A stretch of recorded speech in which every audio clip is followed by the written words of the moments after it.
La Bible révèle que la fin de toute chose est proche et que Dieu appelle tout homme à pouvoir se réjouir de la seconde venue de Jésus-Christ. L'objectif de cette présentation est de vous préparer à être du nombre de ceux qui gardent les commandements de Dieu et le témoignage, la foi de Jésus-Christ. Le titre de cette présentation est Le divin plan du salut. Lorsque nous parlons du salut, il nous faut opérer un rapport avec la rédemption. À propos du salut, le psalmiste déclare dans le psaume 106, verset 10, « Il les sauva, Yasha, des mains de l'adversaire, et les racheta, Gaal, des mains de l'ennemi. » Et ici, nous avons une déclaration où l'auteur substitue en fait le concept de rachat à celui de salut. En d'autres termes, il les présente comme étant équivalents. Et c'est ce que le prophète Ésaïe a également réalisé en Ésaïe 63 et au verset 9. Dans toute leur détresse, il a été en détresse. Et l'ange de sa face les a délivrés, Yahshua. Lui-même, il les a rachetés, Gaal, dans son amour et dans sa miséricorde. Il les a soutenus et les a portés sans cesse au jour d'autrefois.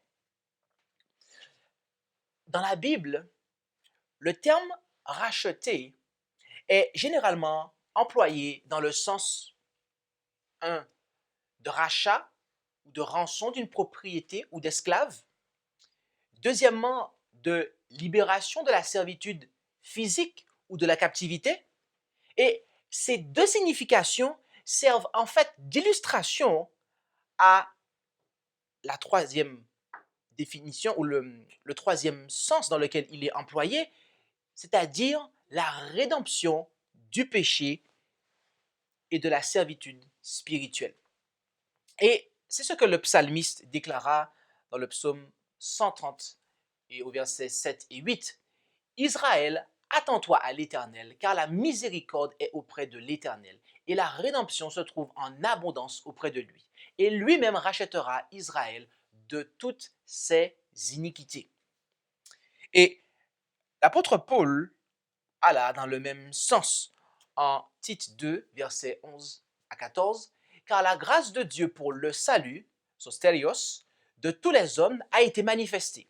Et elle nous enseigne à renoncer à l'impiété et aux convoitises mondaines et à vivre en ce présent siècle dans la tempérance, dans la justice et dans la piété, en attendant la bienheureuse espérance et la manifestation de la gloire de notre grand Dieu et Sauveur, sostel, Jésus-Christ, qui s'est donné lui-même pour nous afin de nous racheter, l'autre, de toute iniquité et de nous purifier et de se former un peuple particulier, zélé pour les bonnes œuvres. »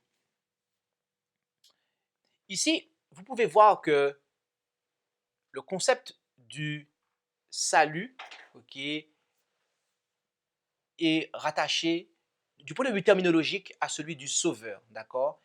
Ce qui est lié au fait, au fait qu'il rachète, d'accord? Donc, ce sont des termes différents, que ce soit dans l'hébreu ou dans le grec, mais qui peuvent être interchangeables. Qui sont interchangeables, d'accord, que l'on peut interchanger. La manifestation de la grâce de Dieu pour le salut des hommes est la manifestation de sa gloire pour les racheter de toute iniquité. Le salut et la rédemption sont donc équivalents. Et c'est aussi ce que la messagère exprima dans manuscrit 31, 1911, 72. Le merveilleux plan de la rédemption que les êtres humains ne peuvent pas pleinement comprendre montre que le Créateur agit avec justice et qu'il aime la miséricorde. Parce qu'il aimait l'homme, il a donné son Fils en sacrifice pour le péché. Le plan du salut fut exposé avant la fondation du monde. Okay? Donc là, nous voyons que l'auteur, tout comme les auteurs de la Bible, eh bien, substitue plan de la rédemption à plan du salut. Ce sont deux termes, deux expressions que l'on peut interchanger. Donc, lorsque nous parlons du plan du salut, il s'agit du plan de la rédemption. Lorsque nous parlons de l'histoire de la rédemption, il s'agit de l'histoire du salut, en d'autres termes. Quel est l'objectif du plan du salut? Nous devons bien comprendre que le plan divin du salut a non seulement pour objectif de racheter l'homme de son péché, mais également de manifester le caractère de Dieu. C'est non seulement ce que la messagère déclara, comme on l'a vu dans cette citation, le merveilleux plan de la rédemption que les êtres humains ne peuvent pas pleinement comprendre montre, il montre que le Créateur agit avec justice et qu'il aime la miséricorde. Mais c'est également ce que Paul affirma en 2 Timothée 2, 11 à 14, que nous avons lu tout à l'heure. Et là, nous allons souligner quelque chose que nous n'avons pas souligné précédemment. Car la grâce de Dieu pour le salut de tous les hommes a été manifestée, epiphaino, et elle nous enseigne à renoncer à l'impiété et aux convoitises mondaines et à vivre en ce présent siècle dans la tempérance, dans la justice et dans la piété, en attendant la bienheureuse espérance et la manifestation, epiphanéa, de la gloire de notre grand Dieu et Sauveur Jésus-Christ, qui s'est donné lui-même pour nous, afin de nous racheter de toute iniquité et de nous purifier et de se former un peuple particulier, zélé pour les bonnes œuvres. Epiphanéa est la forme nominale du grec epiphaino. Et ce verbe est ailleurs traduit par paraître, mais aussi par éclairer, tel qu'en Luc 1, versets 76 à 79.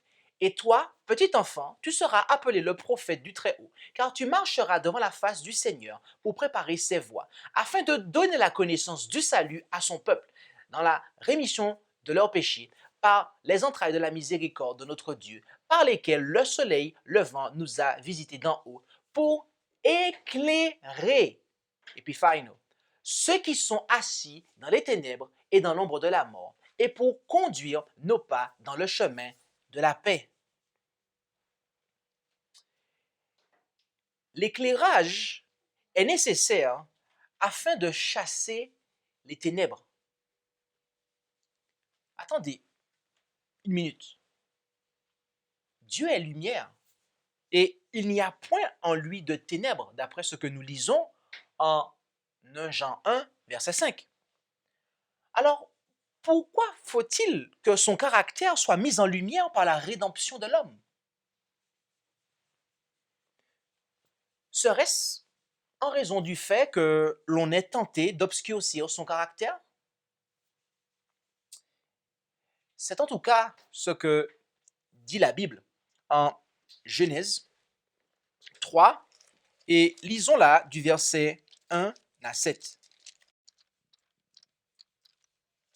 Genèse, chapitre 3, et lisons là du verset 1 à 7.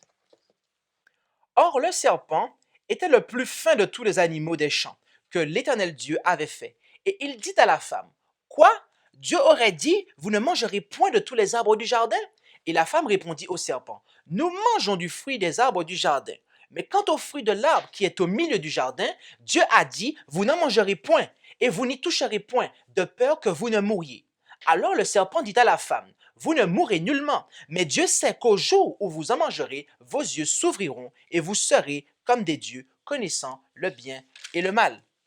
Et la femme vit que le fruit de l'arbre était bon à manger et qu'il était agréable à la vue et que l'arbre était désirable pour devenir intelligent. Et elle prit de son fruit et en mangea et en donna aussi à son mari auprès d'elle et il en mangea. Voilà le récit de l'entrée du péché dans notre monde. De manière assez sélective. Je ne vais pas lire plus loin. Mais on pourrait considérer que cela est le récit de l'entrée, simplement de l'entrée du péché dans notre monde. Okay? Mais le fait que le serpent conduisit l'homme à la désobéissance, eh bien, cela indique que le péché était présent dans l'univers avant la création du monde. En se servant du serpent comme d'un intermédiaire pour s'adresser à Ève, Satan a réussi à remettre en question, dans son esprit, les propos du Créateur. En effet, Dieu avait donné à l'homme un commandement clair. En Genèse 2, versets 16 et 17, « Tu peux manger librement de tout arbre du jardin, mais quant à l'arbre de la connaissance du bien et du mal, tu n'en mangeras point, car au jour où tu en mangeras, certainement tu mourras. » Mais Ève changea cela en disant « de peur que vous ne mouriez » au verset 3. De peur que implique que jouer avec une telle chose peut être fatal, mais que la fatalité n'est pas obligée d'arriver. Donc, au final, c'est pas aussi certain que cela a été déclaré. En plus d'avoir réussi à instiller le doute, Satan a ensuite contesté la véracité des propos de Dieu par un mensonge non dissimulé, en disant que s'il mangeait du fruit, il n'allait pas mourir. Et il poursuivit en accusant Dieu, premièrement, d'être un menteur lorsqu'il déclara que la mort suivrait la consommation du fruit, et deuxièmement, de ne pas vouloir le bonheur de ces créatures, car ce ne serait pas par peur de les voir mourir que Dieu aurait interdit de consommer le fruit de cet arbre, mais plutôt par peur que l'homme devienne un rival de son Créateur. Et remarquez ce que nous pouvons observer à partir de cette diapo. OK? Et ici, vous avez le terme, okay, le terme qui est traduit par Dieu, okay, vient de Elohim, okay, dans toutes les fois où le mot Dieu apparaît. Okay. Et le même terme traduit par Dieu avec un petit d, I-E-U-X, au verset 5, est le même terme qui est traduit par Dieu, grand D, I-E-U, au verset 1, 3 et 5. Les traducteurs de certaines Bibles, dont la Osterwald, que j'utilise en ce moment même et dans toutes mes prédications, ont ici suivi la Septante et la Vulgate. Mais la traduction correcte est celle de la Darby et de la Louis II. En effet, il est dit « car Dieu sait qu'au jour où vous en mangerez, vos yeux seront ouverts et vous serez comme Dieu, connaissant le bien et le mal. » Et dans la Louis II, il nous est dit, Louis II 21, « mais Dieu sait que le jour où vous en mangerez, vos yeux s'ouvriront et vous serez comme Dieu, vous connaîtrez le bien et le mal. » Ces propos de Satan révèlent très clairement le caractère blasphématoire de ce qu'il affirma. Et cela révèle la gravité de la supercherie qu'il a présentée à l'humanité. Satan exprima à Ève les pensées qui étaient dans son cœur avant la création de ce monde. Le désir d'être comme Dieu, semblable à Dieu, est ce qui entraîna la chute de celui qui était autrefois Lucifer. Rendons-nous en Ésaïe 14.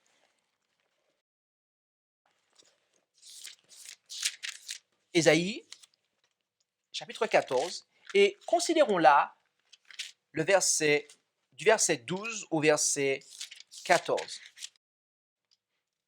Ésaïe 14, verset 12 à 14. Comment es-tu tombé du ciel, astre brillant, Lucifer, fils de l'aurore? Comment as-tu été abattu à terre, toi qui foulais les nations? Tu disais en ton cœur, je monterai au ciel, j'élèverai mon trône par-dessus les étoiles de Dieu. Je siégerai sous la montagne de l'assemblée, aux régions lointaines de l'Aquillon. Je monterai sous les hauteurs des nues. Je serai semblable au très haut. Comme pour Adam et Ève, c'est le désir d'être élevé au rang d'égal à Dieu qui causa la chute de Lucifer et des anges qui l'ont suivi. Vouloir être comme Dieu revenait en fait à contester l'autorité de celui qui seul est comme Dieu, à savoir le Fils de Dieu. C'est lui que le prophète Daniel appela à 3 reprises Michaël, c'est-à-dire celui qui est semblable à Dieu. Et c'est ce désir à l'égard de la position du Fils de Dieu qui conduisit Lucifer dans l'état décrit par le prophète Ézéchiel au chapitre 28 de son livre. Je vous invite à vous rendre avec moi maintenant dans le livre du prophète Ézéchiel et lisons là le chapitre 28 du verset 11 à 15. Ézéchiel 28 et lisons du verset 11 à 15. Ézéchiel 28, verset 11 à 15, la parole de l'Éternel me fut adressée en ces termes.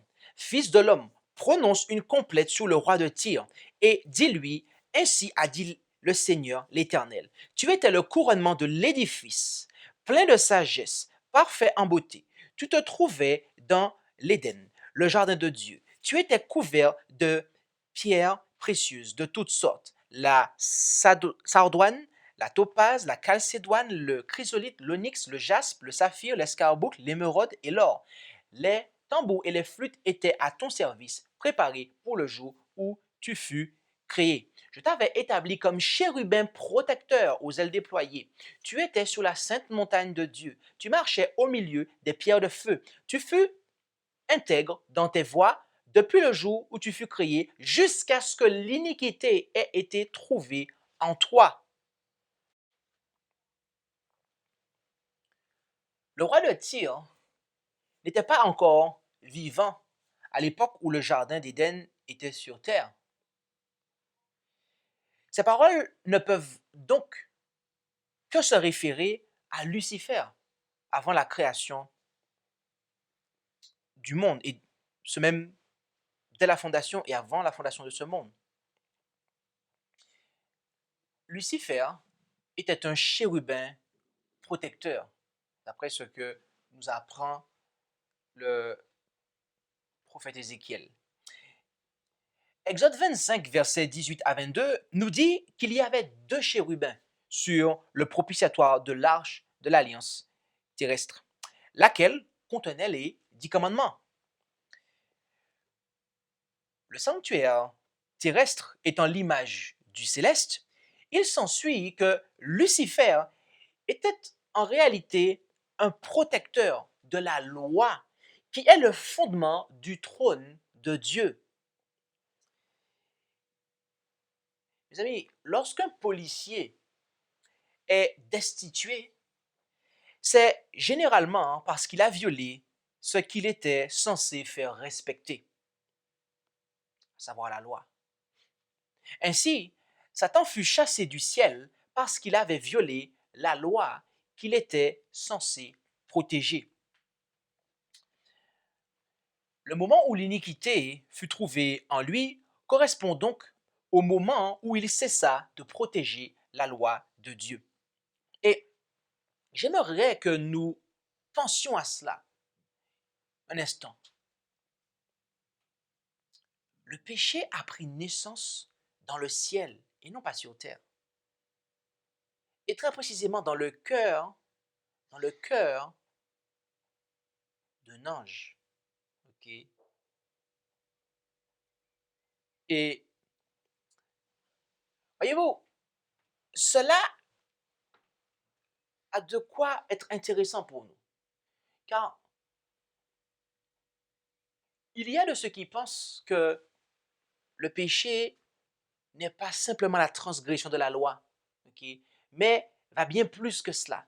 Ok. Il y en a qui disent que non, ce n'est pas la transgression de la loi, mais il y en a qui sont beaucoup plus subtils, comme des serpents, et qui disent que non, ce n'est pas, c'est la transgression de la loi, mais pas que.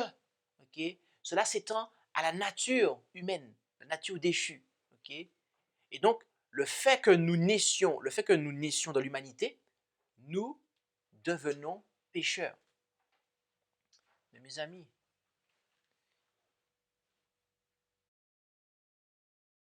Satan n'a pas la nature humaine.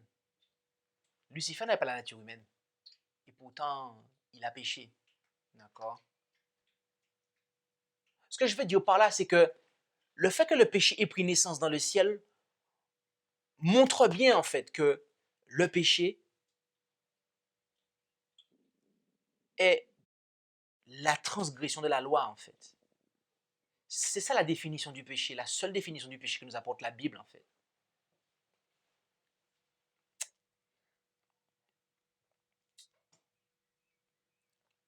Je ferme cette parenthèse ici. C'est ainsi que Satan a tenté d'obscurcir le caractère de Dieu, non seulement aux yeux des hommes, mais aussi aux yeux de l'univers. Et c'est pour cela que le plan du salut a non seulement pour objectif de racheter les hommes de leurs péchés, mais également de manifester le caractère de Dieu, le caractère juste de Dieu. En effet, considérons Romains 3, versets 25 et 26.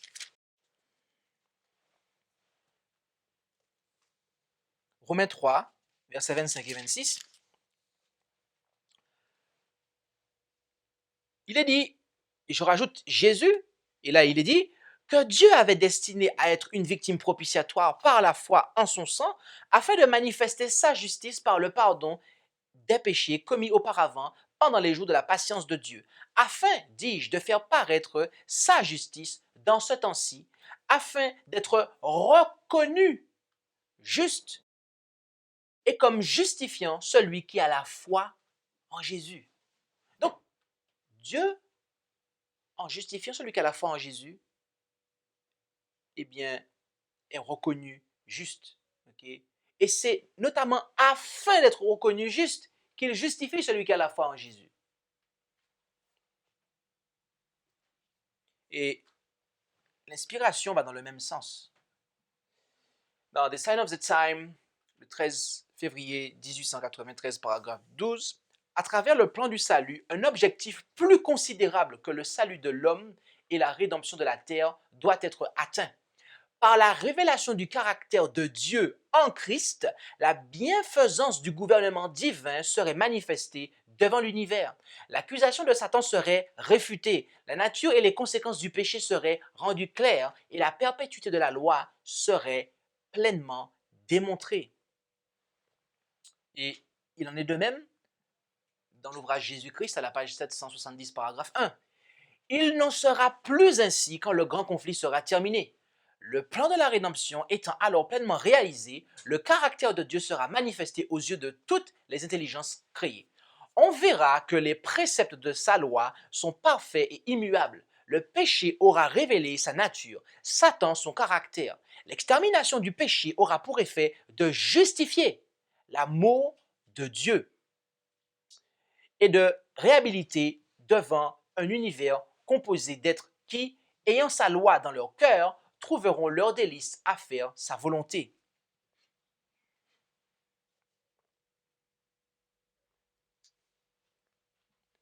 Considérons maintenant l'origine du plan du salut. Le salut n'est pas le résultat d'une réflexion après coup, ni d'une improvisation rendue nécessaire par la tournure inattendue des événements qui eurent lieu après l'irruption du péché. Mais il découle plutôt d'un plan établi avant la fondation du monde, comme nous pouvons le lire en 1 Corinthiens 2, verset 7. Mais nous prêchons la sagesse de Dieu en un mystère, sagesse cachée, que Dieu avait destinée avant les siècles pour notre gloire. Et le voyant de Patmos nous dit la même chose, en Apocalypse 13, verset 8. Et tous ceux qui habitent sur la terre l'adoreront, ceux dont les noms ne sont pas écrits dans le livre de vie de l'agneau qui a été immolé dès la fondation du monde. Et combien d'êtres, dès la fondation du monde, ont œuvré, ont réfléchi pour que ce plan du salut soit possible? En Zacharie 6, verset 13, nous lisons « Celui-là, à savoir Christ, rebâtira le temple de l'Éternel. Celui-là obtiendra la majesté. Il siégera, il régnera sur son trône. Il sera sacrificateur sur son trône. Et il se fera entre les deux, à savoir le Père et le Fils, un dessein de paix. »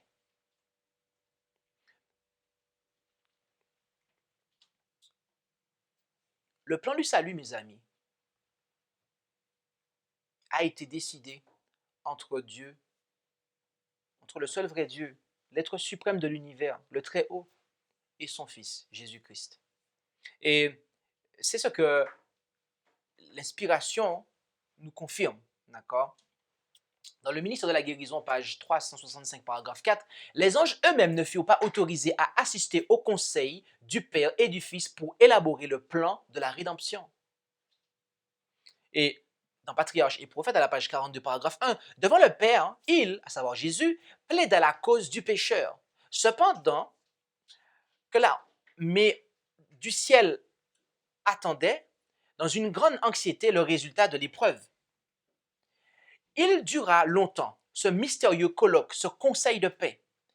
Il sera prêtre sur son trône, et entre les deux, il y aura un conseil de paix. Zacharie 6, verset 13, dans la version Crampon.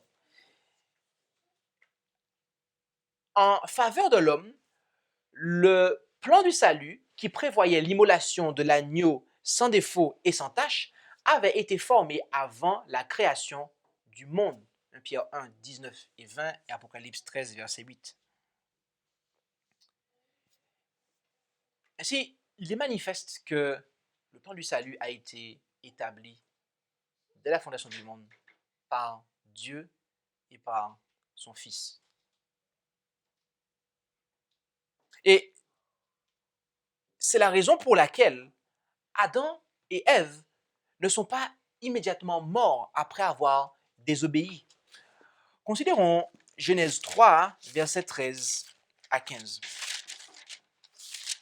Genèse 3, versets 13 à 15. Et l'Éternel Dieu dit à la femme, « Pourquoi as-tu fait cela ?» Et la femme répondit, « Le serpent m'a séduit et j'en ai mangé. » Alors l'Éternel Dieu dit au serpent, « Puisque tu as fait cela, tu seras maudit entre toutes les bêtes et entre tous les animaux des champs. Tu marcheras sur ton ventre et tu mangeras la poussière tous les jours de ta vie. Et je mettrai inimitié entre toi et la femme, entre ta postérité et sa postérité. Celle-ci t'écrasera la tête et toi, tu la blesseras au talon. » Après s'être adressé au serpent littéral, Dieu prononça une sentence contre le serpent ancien, à savoir le diable.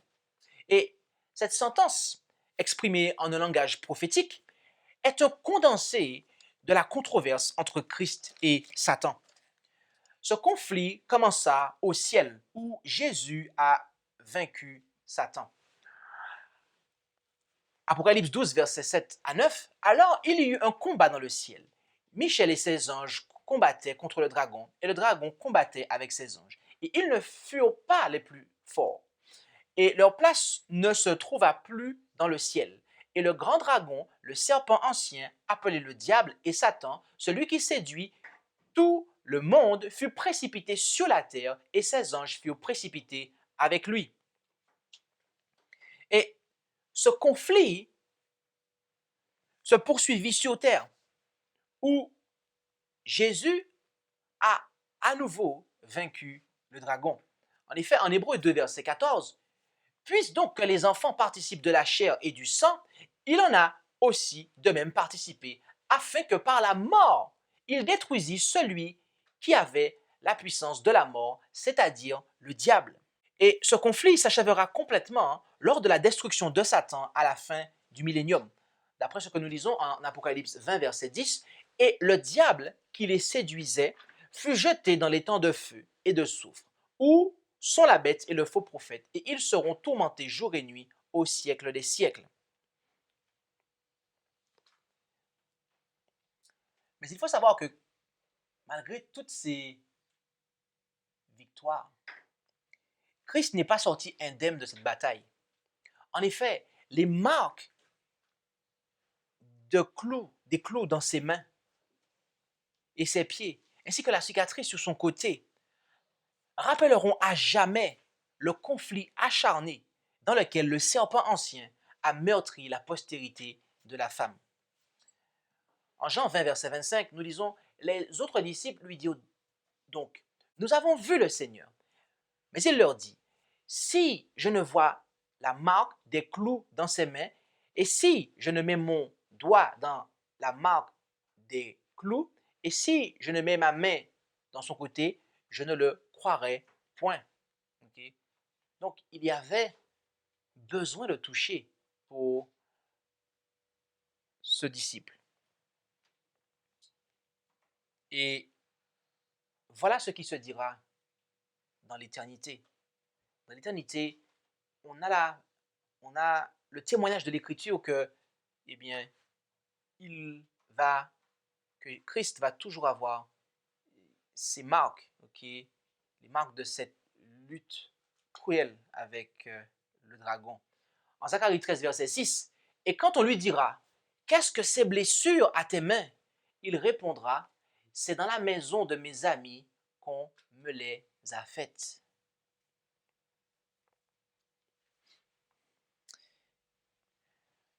La justice divine exigeait que le péché soit puni, mais la miséricorde divine avait déjà trouvé un moyen pour racheter l'humanité déchue, le sacrifice volontaire du Fils de Dieu.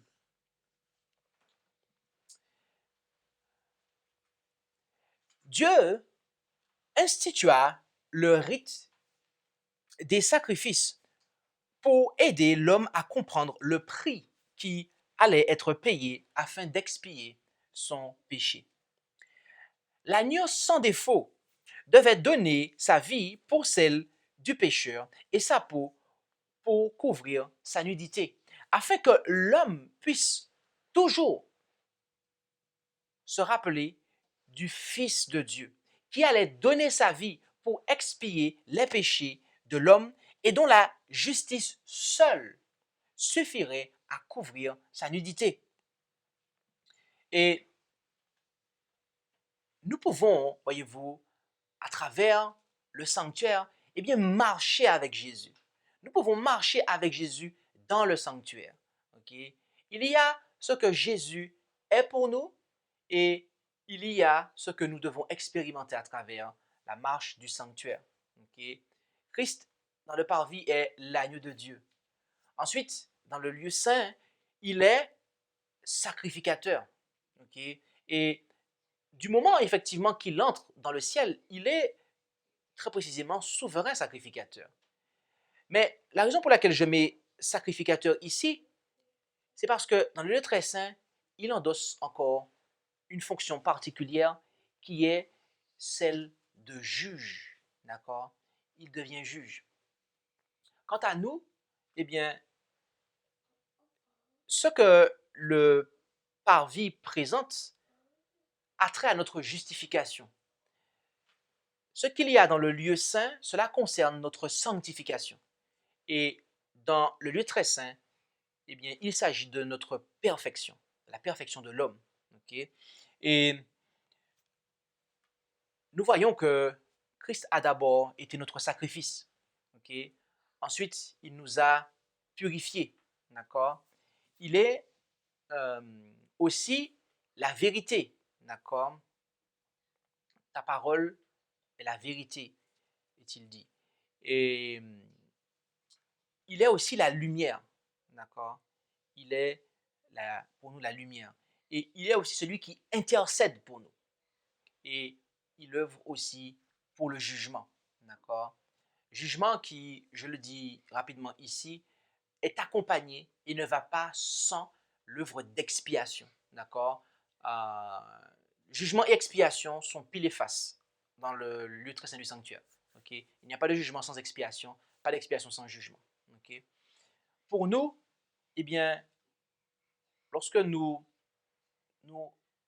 faisons face au sacrifice du Christ, eh bien, cela nous conduit à la repentance, ok? C'est ce c'est ce qui est représenté par l'autel des holocaustes. La cuve, eh bien, représente pour nous le baptême, où nous sommes effectivement lavés de nos péchés. Lorsque nous arrivons devant la table des plats de proposition, nous avons là affaire à la parole, okay? La communion avec le Père et le Fils. Okay? Je vous invite à regarder une vidéo que j'ai présentée précédemment, qui s'intitule le trône de Dieu dans le sanctuaire. Et il y a une étude presque consacrée à la table des plats de proposition, où j'ai démontré que, eh bien, il s'agit en fait du trône sous lequel sont le Père et le Fils. C'est pour ça qu'il y a les deux couronnements. Donc, la communion avec le Père et le Fils, et par la parole, ok? Et le chandelier, Christ en nous, d'accord? Le Christ est la lumière du monde, mais du moment qu'il est en nous, nous devenons alors la lumière du monde. Donc, nous avons un témoignage à rendre, d'accord? Et arriver à l'autel des parfums, ok? Nous avons la vie de prière que nous devons avoir, d'accord? Et dans le lieu très saint, nous avons la perfection, la victoire. Sans moi, dit Jésus, vous ne pouvez rien faire. Mais, et c'est pour cela que je puis tout par Christ qui me fortifie. Donc, et voilà, mes amis, comment nous pouvons marcher avec Jésus dans le sanctuaire. La sortie du souverain sacrificateur du lieu très saint correspond au retour du Christ décrit en Apocalypse 14 à partir du verset 14. Or, avant que cet événement ne se produise, Dieu envoie au monde un triple message, dont le premier annonce que le jugement de Dieu est venu. Ce triple message est destiné à préparer un peuple à la rencontre de son Dieu.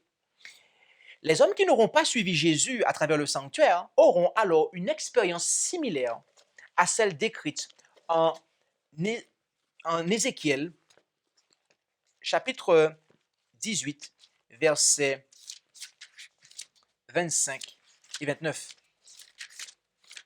Ézéchiel,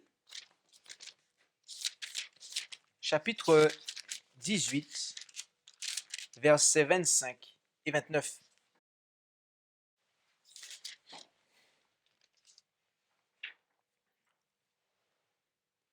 Et vous dites, la voix du Seigneur n'est pas bien réglée. Écoutez maintenant, maison d'Israël. Est-ce ma voix qui n'est pas bien réglée? Ne sont-ce pas plutôt vos voix qui ne sont pas bien réglées? Et lisons et continuons jusqu'au verset 29. Si le juste détourne de sa justice, qu'il commette l'iniquité, que pour cela il meurt, c'est à cause de l'iniquité qu'il a commise qu'il meurt. Et si le méchant se détourne de la méchanceté qu'il a commise et qu'il pratique la droiture et la justice, il fera vivre son âme. S'il ouvre les yeux et se détourne de toutes les transgressions qu'il a commises, certainement il vivra et ne mourra point. Cependant, la maison d'Israël dit, la voix du Seigneur n'est pas bien réglée. Sont-ce mes voix, ô maison d'Israël, qui ne sont pas bien réglées? Ne sont-ce pas plutôt vos voix qui ne sont pas bien réglées? Voilà quelle est l'expérience de ceux qui ne suivent pas Jésus dans le sanctuaire. Ils, par une vie de péché, par une vie dans l'iniquité, ils accusent Dieu. Ils disent que ses voies ne sont pas bien réglées. Ils disent que ses voies ne sont pas justes. Mais telle ne sera pas l'expérience des 144 000 qui auront suivi l'agneau partout où il va et qui auront vaincu la bête et son image, à en croire ce que nous lisons en Apocalypse 15, versets 2 et 3. Apocalypse 15, versets 2 et 3. Je vis aussi comme une mer de verre mêlée de feu, et ceux qui avaient vaincu la bête et son image et sa marque et le nombre de son nom, qui se tenaient sur la mer de verre, ayant les harpes de Dieu. Et ils chantaient le cantique de Moïse, serviteur de Dieu, et le cantique de l'agneau, en disant: Tes œuvres sont grandes et admirables, ô Dieu Tout-Puissant. Tes voies sont justes et véritables, ô Roi des nations.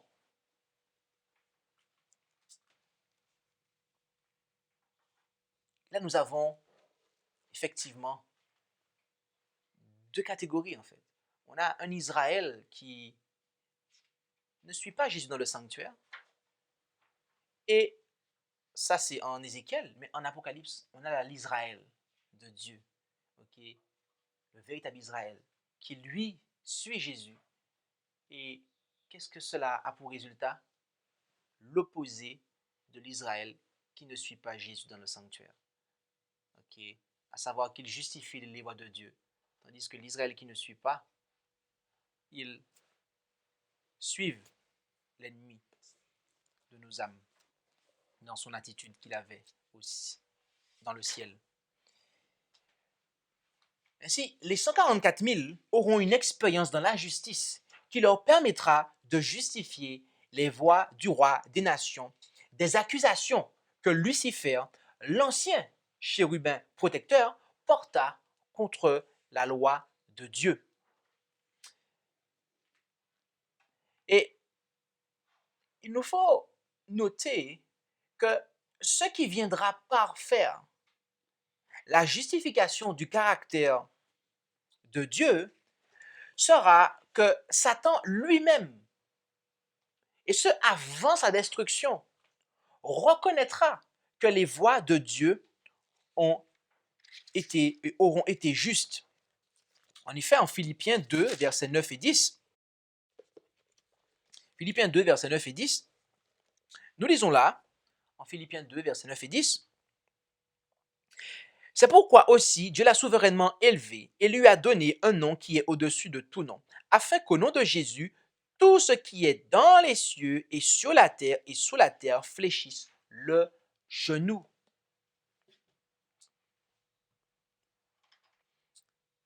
La messagère va dans le même sens dans la tragédie des siècles à la page 728, paragraphe 1. D'ailleurs, Lucifer voit que sa rébellion volontaire le disqualifie pour le ciel. Il a employé ses facultés à faire la guerre à Dieu. La pureté, la paix, la concorde du ciel seraient pour lui une suprême torture. Ses accusations contre la miséricorde et la justice de Dieu sont maintenant, en effet, réduites à néant. L'opprobre qu'il a tenté de jeter sur Jéhovah retombe entièrement sur sa tête. Aussi s'incline-t-il profondément et reconnaît-il la justice de la sentence qui le frappe. Tout comme Pharaon, lorsque Dieu était en train de faire sortir Israël d'Égypte, Satan reconnaîtra que Dieu est juste. Mais cette confession ne sera pas le fruit de l'œuvre du salut dans sa vie, mais dans la vie d'autrui, dans la vie d'autres que lui. Mes amis, Dieu a un plan pour racheter l'homme. Et ce plan sera accompli. Il n'y a pas de doute. Car Satan a déjà été chassé du ciel. Il a été vaincu à la croix. Et il sait qu'il ne lui reste que peu de temps à vivre. Le plan du salut sera accompli, soyons-en sûrs. Et Dieu souhaite mener à bien son plan du salut dans la vie de chacun d'entre nous. Mais si Dieu n'arrive pas à mener à bien son plan du salut dans nos vies, comme Satan, nous justifierons alors les voies de Dieu, mais dans nos péchés. Et le souvenir de notre mémoire sera alors effacé pour toujours. Tandis que si nous suivons Jésus dans le sanctuaire, nous le suivons à travers le sanctuaire, nous serons alors du nombre de ceux qui justifieront les voies de Dieu dans la justice et qui auront alors le bonheur immense de passer l'éternité à ses pieds. Quelle voie allons-nous choisir? Quelle application du plan du salut voulons-nous pour nous? Puisse être celle de l'application du plan du salut dans notre vie et non pas dans la vie d'autrui. Okay? Puisse le plan du salut que Dieu a établi avec son Fils dès la fondation du monde nous permettre de bénéficier de la grâce que Dieu a pour nous et nous permettre de réaliser, de reconnaître, de confesser que oui, Dieu est juste et ce, parce qu'il maintient sa justice tout en justifiant le pécheur. Que la paix du Seigneur soit sur nous. Amen. Merci d'avoir écouté cette présentation avec intérêt. Pour plus d'informations, consultez notre site internet lereste.org et suivez-nous sur Facebook ainsi que sur YouTube à @lereste. Vous pouvez aussi nous contacter par email à info@lereste.org ou par téléphone au +33 6 12 60 13 69.